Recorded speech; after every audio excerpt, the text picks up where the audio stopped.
A gravação aqui também do vídeo. Eu sou André Piazza, produtor do Octanage. E eu sou André Seco Richter, cofundador da Auster. E esse é o Aventureiros, explorando negócios na economia colaborativa. Bem-vinda e bem-vindo ao Aventureiros A002. Hoje o nosso tema é o Waze. Nesse estudo de caso, vamos cobrir contexto, história e evolução da empresa, dashboard do negócio atual e desafios futuros dessa empresa. André, seja muito bem-vindo. Obrigado. Muito legal falar sobre o Waze, uma plataforma que auxilia a gente tanto no dia a dia com a parte de mobilidade. Então, legal, André. Também estou super animado para falar sobre o Waze. Tu faria a gentileza de começar fazendo a apresentação e contexto do negócio? Claro, sem problema. Então, vamos lá. O que é o Waze, né? O Waze é um app de mobilidade. Ele foi lançado em 2008 e a base dele é o crowdsourcing. Então, as pessoas, cada uma tem o seu perfil, cada uma tem o seu login dentro do aplicativo e ativa o aplicativo no momento que vai se deslocar para saber qual é o melhor trajeto. Você pode escolher se é o trajeto mais rápido, se é o trajeto mais curto, enfim. E dentro desse aplicativo, as pessoas naturalmente vão imputando informações. Em alguns casos, a informação imputada é manual, que vai agregando recursos e informações para outras pessoas que estejam dentro do aplicativo no mesmo momento e naquela região, para auxiliar elas na tomada de decisão do deslocamento que ela vai realizar. O Waze ele surgiu ele é israelense e ele surgiu a partir de 3 sócios que desenvolveram o aplicativo e começaram os testes, como eu falei antes, no ano de 2008. Então, o local e ano de fundação é 2008, Tel Aviv, em Israel. São 3 sócios, o segmento é mobilidade e o valor de venda dele para o Google, que aconteceu em 2013, foi de 1 bilhão e 300 milhões de dólares. O modelo de negócio deles hoje é advertisement e o carpool, que é um sistema de caronas dentro do aplicativo, e também a venda de dados e, enfim, fornecimento de dados dos usuários, né? Que hoje é uma questão que está bem em voga e que anda sendo bem debatida. Isso eu acho que talvez seja importante depois a gente falar um pouco sobre esses pontos. E os principais concorrentes deles é o Google Maps e depois as empresas que fazem transporte de passageiros também, que aí pode entrar o Uber, Cabify, 99 Pop, Lyft, enfim. Não são concorrentes diretos, o Uber, Cabify, e os concorrentes diretos basicamente é a Lyft e o Blá Blá Blá, no caso do Brasil, e alguns outros apps de carona de fato. Eu acho que esses detalhes já são bem interessantes para a gente introduzir e queria ouvir um pouco o que tu tem para falar, Piazza, sobre esses pontos e sobre o que tu conhece do Waze que tange a esses detalhes.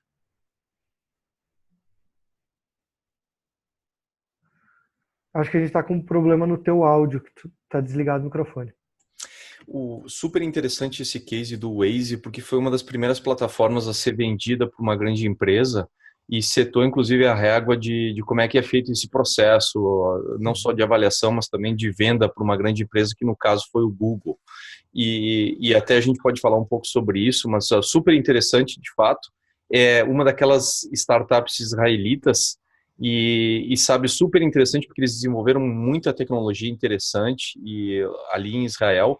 De repente a gente poderia fazer uma hora dessa uma live só sobre startups de lá, que eles têm, enfim, um ecossistema bem interessante. Tem um amigo meu que morou em Tel Aviv e teve uma experiência bem legal de viver lá e tudo mais. Então é de lá o Waze, e foi uma coisa que no Brasil pegou muito, até pela funcionalidade de mapas. Quando ainda o Google Maps não existia, ou existia, mas ainda não cobria o Brasil, ou o próprio Apple Maps não tinha cobertura no Brasil ainda, o Waze era algo que já ajudava as pessoas a navegar o trânsito. Então, um case super interessante para nós no Brasil, porque muita gente usou e continua usando essa plataforma.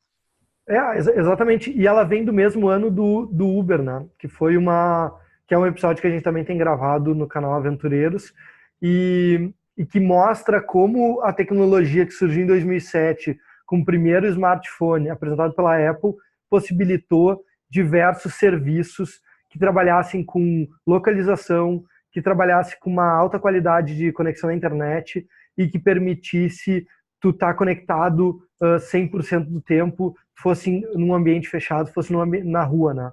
E sinaliza isso. E ele vem com uma questão muito interessante que hoje a gente fala muito, mas que na época não era falado, que é a gamificação, né? Gamification no Waze é um negócio muito... é fundamental e é um negócio que fica muito claro, assim, como as pessoas curtem a questão da gamificação.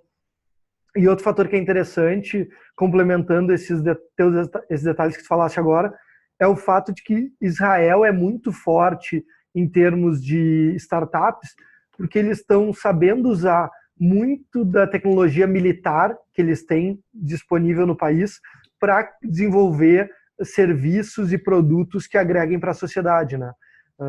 É sabido que os israelenses todos têm treinamento militar e todos convivem no exército por um período, nem que seja mínimo. Então é muito normal que o exército sempre seja a base de muitas das ideias. E com eles não foi diferente, né? Então, localização, né? O GPS, Global Position System, ele surge em função de guerra, né? Assim como a internet também surgiu em função de guerra. Então, são recursos militares. Hoje, boa parte dos benefícios que a gente tem em sociedade, de estar altamente conectado, de saber se localizar, de poder se encontrar dentro de uma cidade que tu não conhece com muita facilidade, é graças a evoluções bélicas, né? A própria questão de estratégia, que a gente fala em business toda hora, com a maior naturalidade, a gente esquece que vem também de guerra. Estratégia é uma coisa de guerra milenar, né? Exato, Enfim. foi ali o surgimento dela, de fato. Bem legal, André. Tu faria a gentileza de falar alguns dos desafios desse negócio daqui para frente? Claro, sem problema.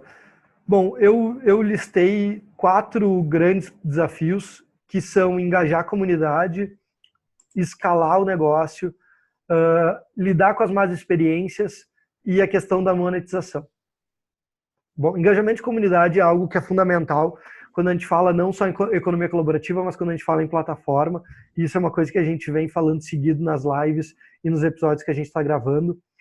Então, quando tu tem uma plataforma, tu está intermediando uma experiência e aí tu precisa tanto ter uma boa relação com o peer que entrega o serviço e com a pessoa que recebe o serviço.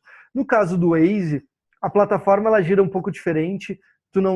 A entrega de serviço é de todo mundo que está conectado contigo, não é de uma pessoa específica. Então eu peguei meu carro, peguei minha moto, a minha bicicleta, estou me deslocando pela cidade e de repente eu vejo lá que o trânsito está começando a ficar lento, está laranja, né? Do amarelo para o vermelho, ele está num processo ainda, está laranja, e de repente eu vejo um pop-up que sinaliza que é um acidente. Esse acidente ele foi comunicado por alguém. E conforme as pessoas vão passando pelo acidente, elas podem ir validando que aquela informação é verdadeira e que está ocorrendo no momento. E isso vai gerando cada vez mais informações que possibilita pessoas que nem saíram de casa ou pessoas que estão a 2 quilômetros desse trajeto alterarem o trajeto para se beneficiar com isso e chegar mais rápido no seu trabalho e não ter qualquer problema. E esse é o crowdsourcing. E isso é recurso de massa e é assim que as pessoas conseguem se ajudar para poder fazer a mobilidade ser cada vez mais fluida, né?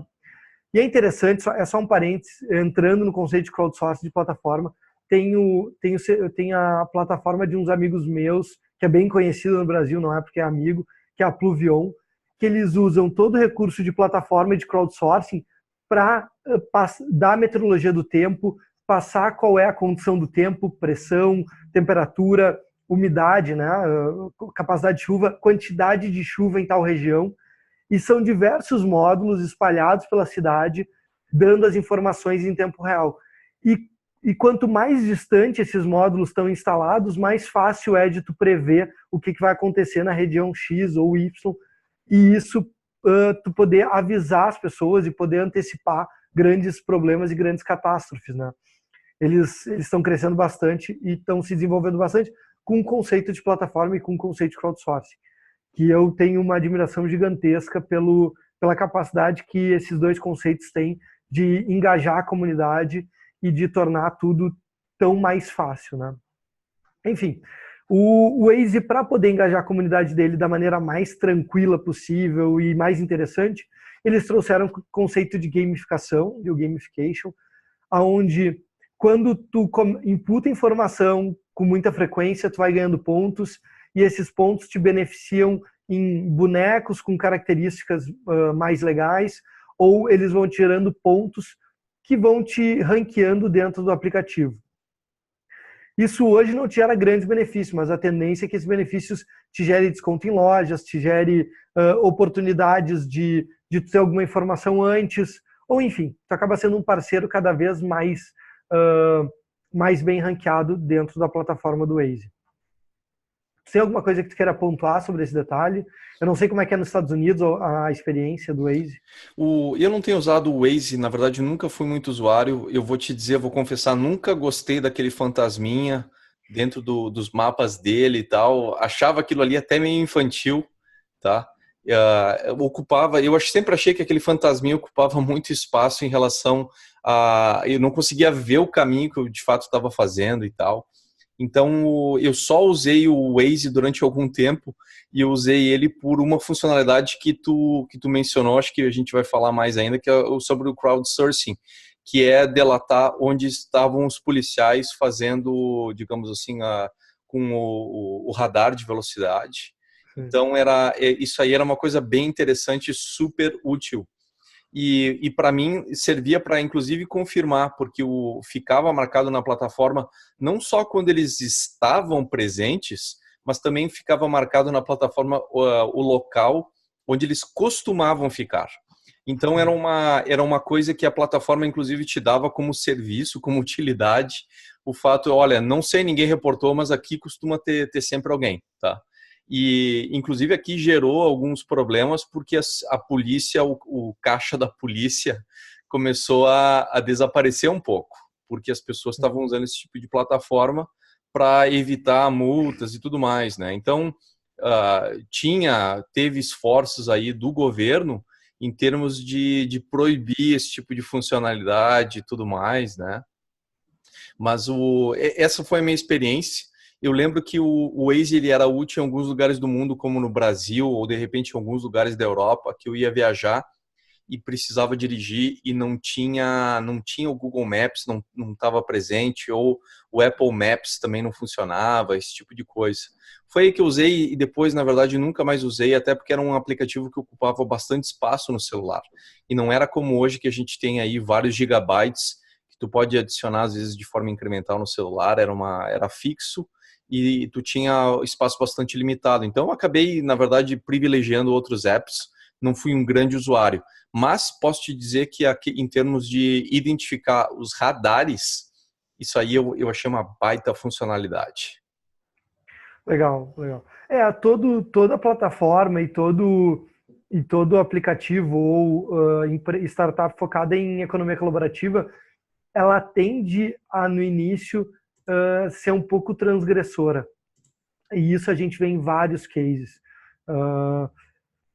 O meu lado de advogado aposentado normalmente pensa que isso é um absurdo porque as leis estão aí, tu tem que seguir independente de elas serem um pouco inadequadas.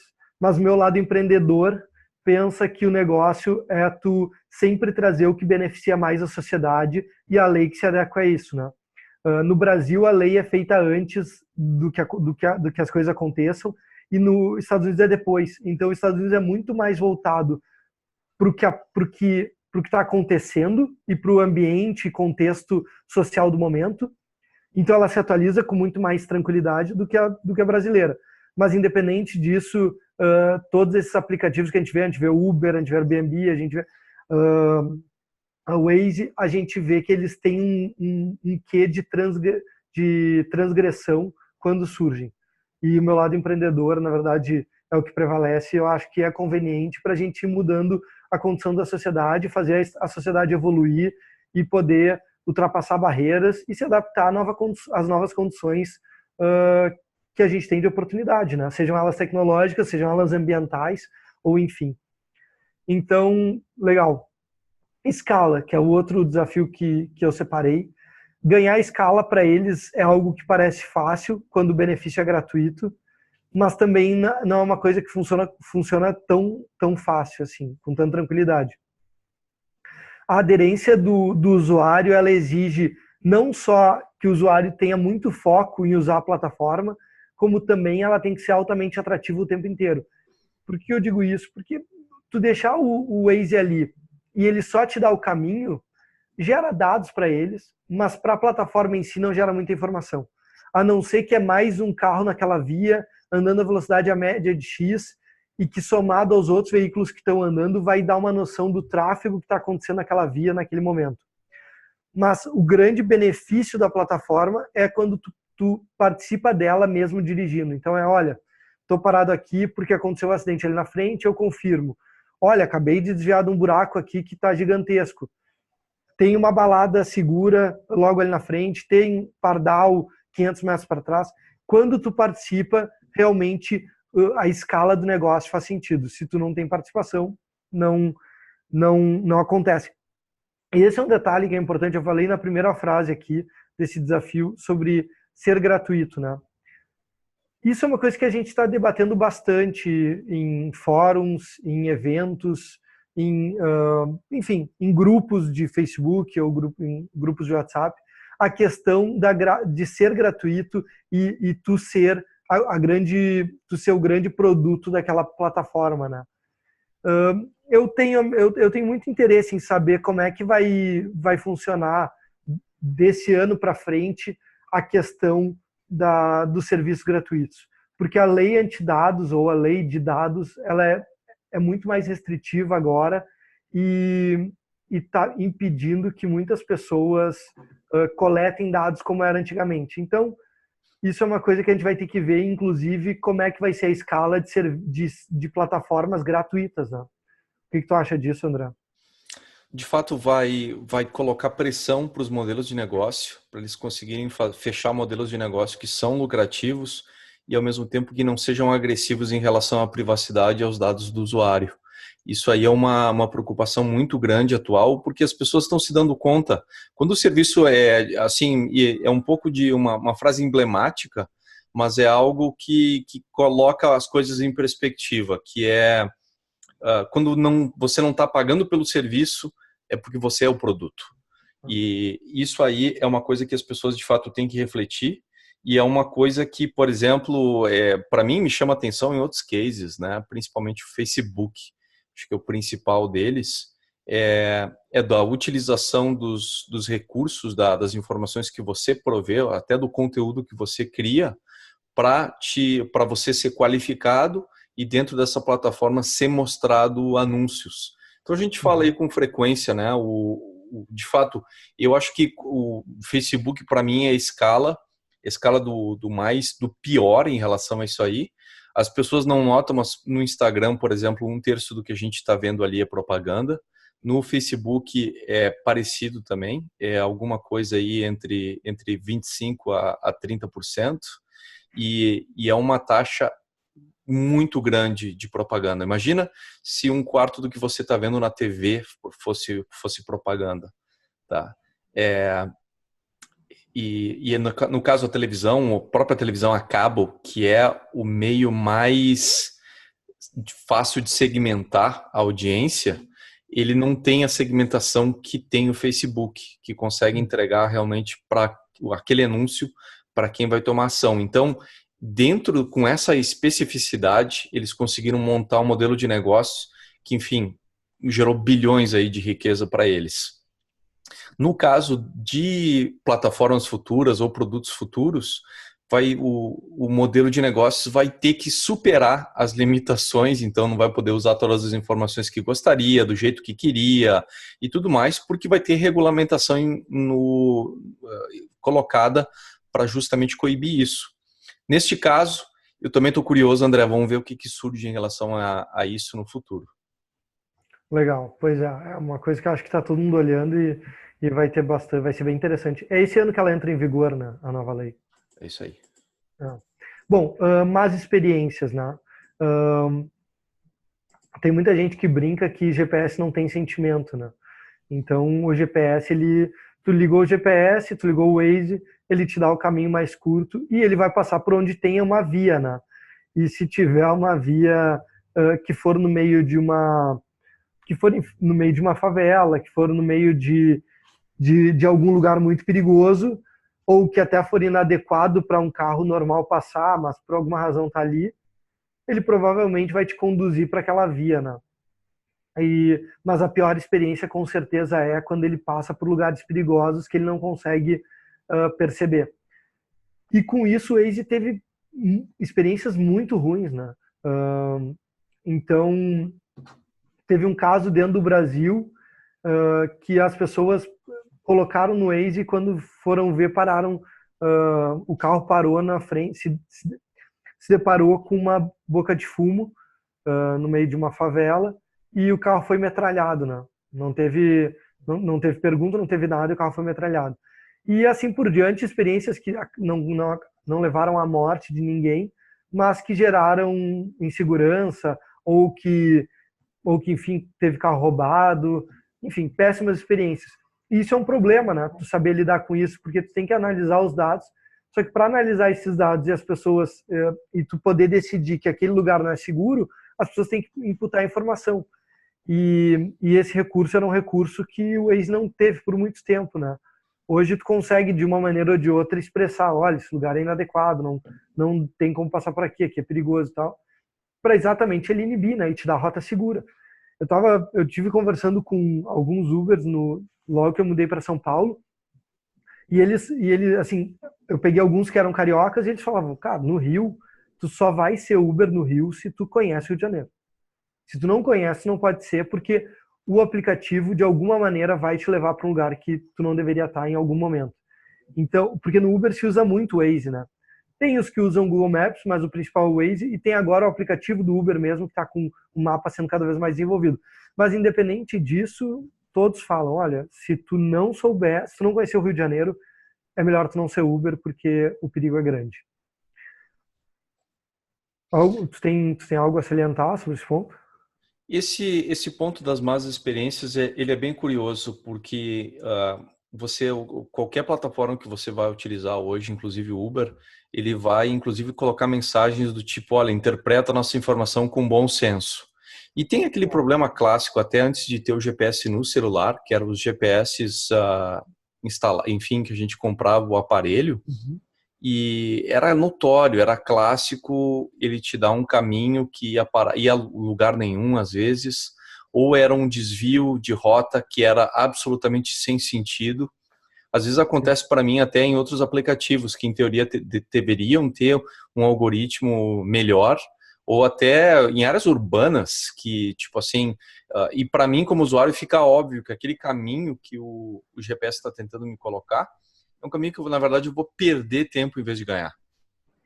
Então, é bem curioso isso, que a interface do aplicativo precisa te ajudar a navegar isso. Não só a navegação que ele está propondo, mas a tu, através do bom senso, escolher o caminho que tu deveria, de fato, estar fazendo. Para mim, esse é o mais importante. É a interface suportar as decisões do usuário. E o aplicativo ser apenas uma sugestão. Então, um clássico que foi desenvolvido aí logo no início foi as rotas alternativas e justamente assim do tipo te mostrar quando faz o roteiro, ele te dá o grande mapa, o grande roteiro, então tu consegue ver no contexto por onde ele está passando. Então, quando você vai tomar uma saída da rodovia ou quando você vai tomar uma direita para fazer um caminho completamente diferente, você sabe que está tomando aquela decisão em função de todo um outro roteiro que vai acontecer a partir dali.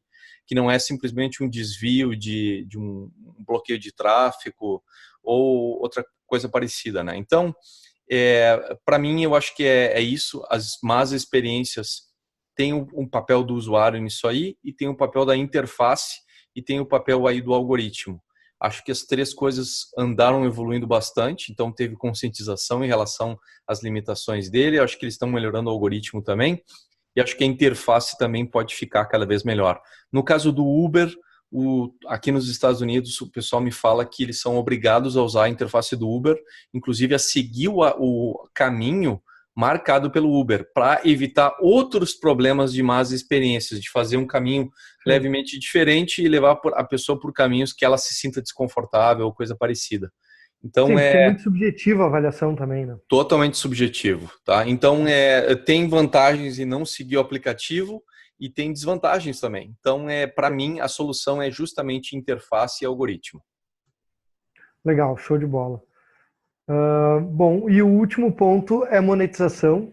Então, um app de mobilidade urbana baseado em crowdsourcing exige uma forma totalmente atípica de poder monetizar o seu negócio, né? E agora eles estão com essa alternativa que é o Carpool. Antes disso eles vinham com advertisement e tem a questão de fornecimento de dados que a gente não sabe qual é a proporção, nem como que sai, qual é a frequência.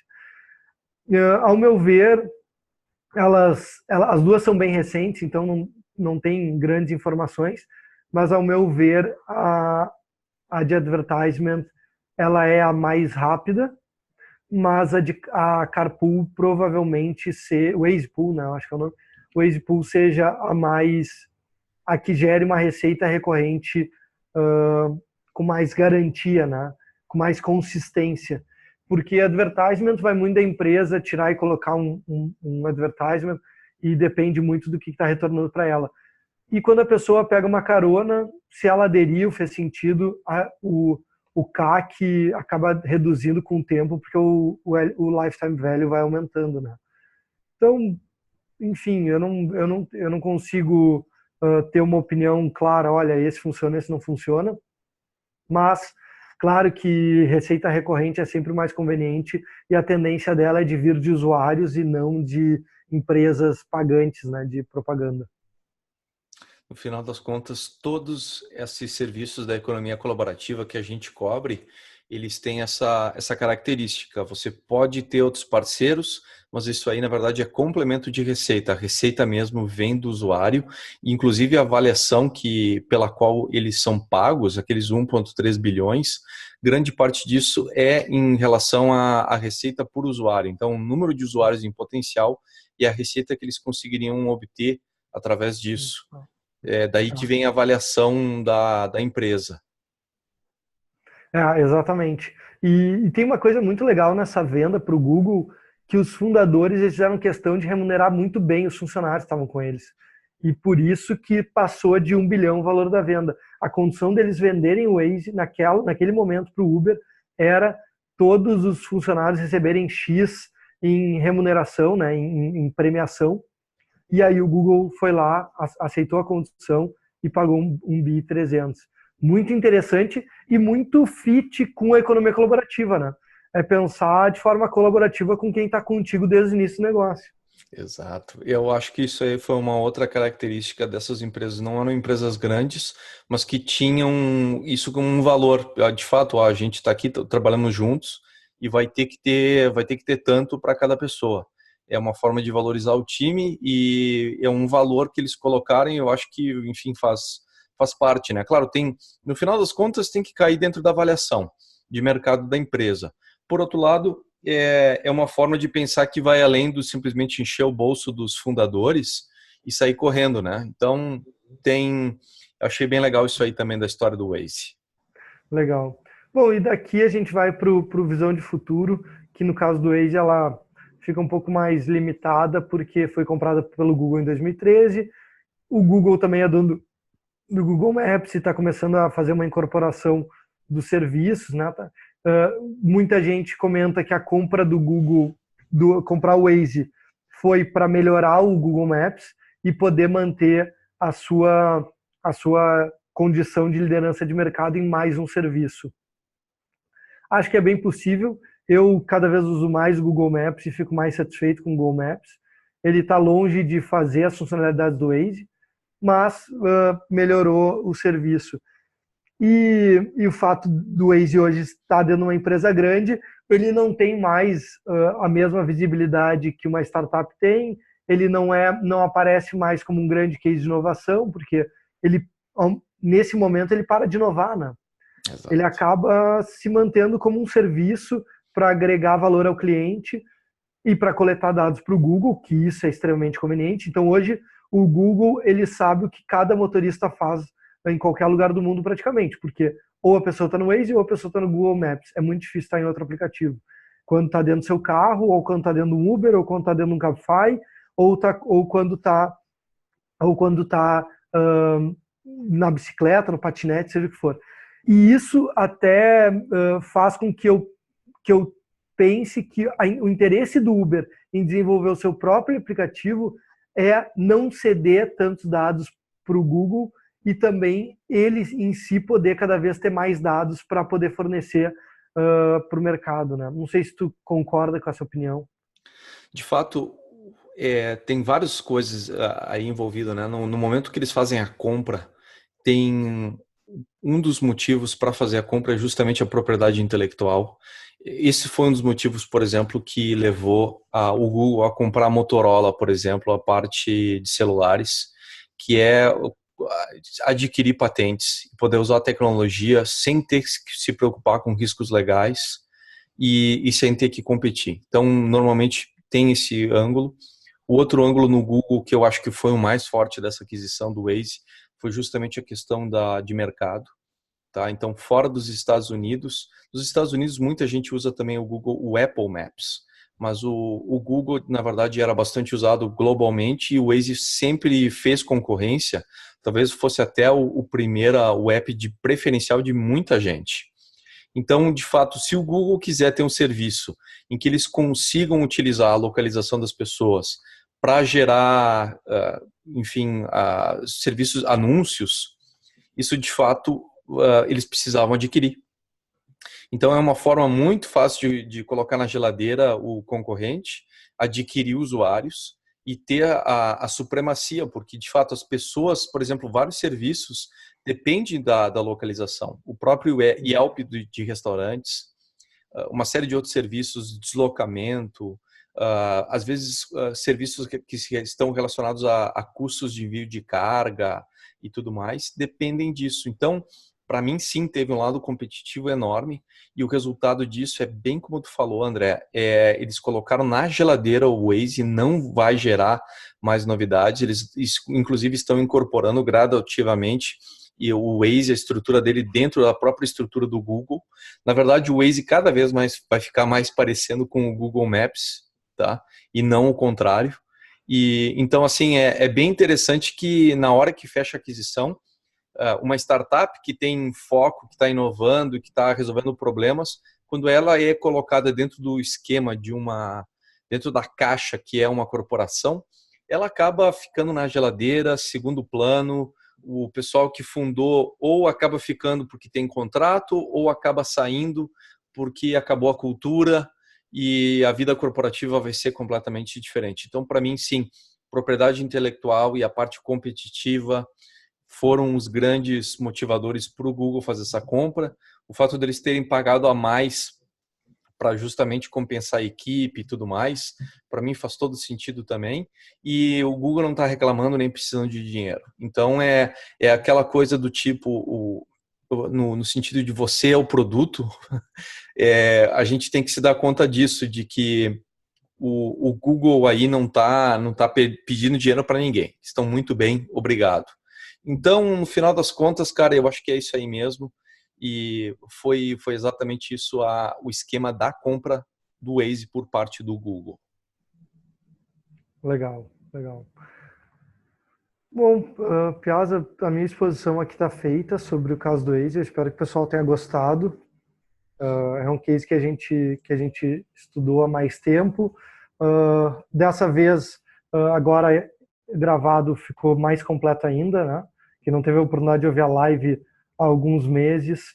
agora vai ter a oportunidade de ouvir o episódio de forma bem mais completa. E só um comentário que, para quem não conhece, que a gente vem fazendo, a gente vem gravando episódios sobre startups da economia colaborativa e trazendo também o conceito de economia colaborativa nos esportes. E vocês estão convidados a sempre procurar os vídeos novos, se inscrever e nos seguir no canal, né? Bem legal, André. Fala um pouquinho para o pessoal que está nos escutando a respeito da Auster. Legal. Bom, a Auster é uma plataforma de financiamento coletivo focado 100% em esporte. Eu desenvolvi ela com outras pessoas no início, na metade de 2017. A gente foi para o ar no fim de 2017, a gente está agora 1 ano e 3 meses no ar. E o nosso objetivo é achar uma nova forma de captação de recursos para atletas no Brasil. Então, a gente optou por focar no financiamento coletivo, porque é a forma mais desburocratizada de arrecadar recursos financeiros para tu realizar o teu sonho esportivo. A gente já tem algumas campanhas no ar. O site, para quem quiser conhecer, é www.auster.esp.br. E, enfim, são convidados a conhecer, a entrar e se abraçar com a gente nesse objetivo que é transformar o esporte brasileiro em termos de captação. Muito legal. O Octanage é combustível para empreender. Acesse octanage.com para escutar as nossas entrevistas, também disponíveis em todas as plataformas de podcast e também nas mídias sociais, no Instagram, no Facebook, no Twitter. No Instagram a gente é @octanagepodcast, no Twitter, Facebook e tudo mais, @octanage. Esse foi o Aventureiros A002, estudo de caso do Waze. Envie sugestões para a gente segue gravando e disponibilizando nesse canais mais análises de startups e de modelos de negócios da economia colaborativa. André, muito obrigado por ter estado aqui conosco, obrigado pela tua presença e até a próxima. Show de bola, muito obrigado e até a próxima.